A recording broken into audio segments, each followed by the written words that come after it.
Case closed. A killer off the streets of Baltimore. Police announced the arrest of the man they say stabbed a transgender woman to death last summer. It was a brutal murder. ABC 2 News' Catherine Hawley right now spoke to family members tonight. Catherine? That's right. Mia Henderson's mother says it's a relief to know the person responsible for her death is behind bars.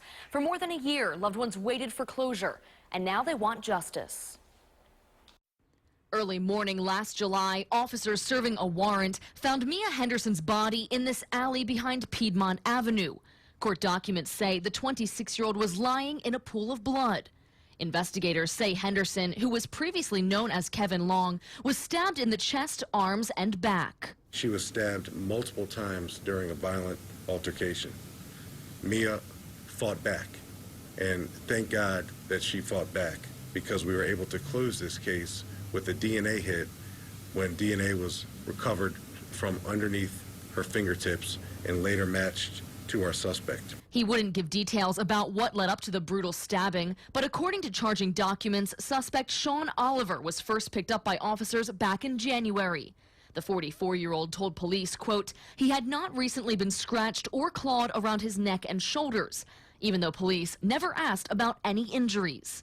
Oliver was finally charged with the murder today. I spoke with Henderson's mother in North Carolina over the phone. I still can't believe in myself that he's gone.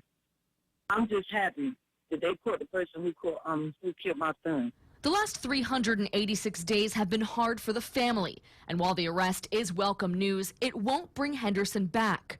Her younger brother is Detroit Pistons player Reggie Bullock, and through Twitter he says, just wanted to take the time to thank @Baltimore Police for aggressively pursuing the murderer of my brother. My family and I are now able to rest our hearts knowing that this person is off the streets. A little time later, he posted, I had too many fights with my brother. I know he would leave us enough info to track it down. Fighter.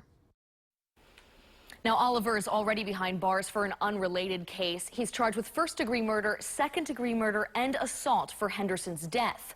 Henderson's body was discovered 6 weeks after 40-year-old Candy Hall, another transgender woman who was stabbed to death in northeast Baltimore. That killer has not been caught. Catherine Hawley, ABC 2 News.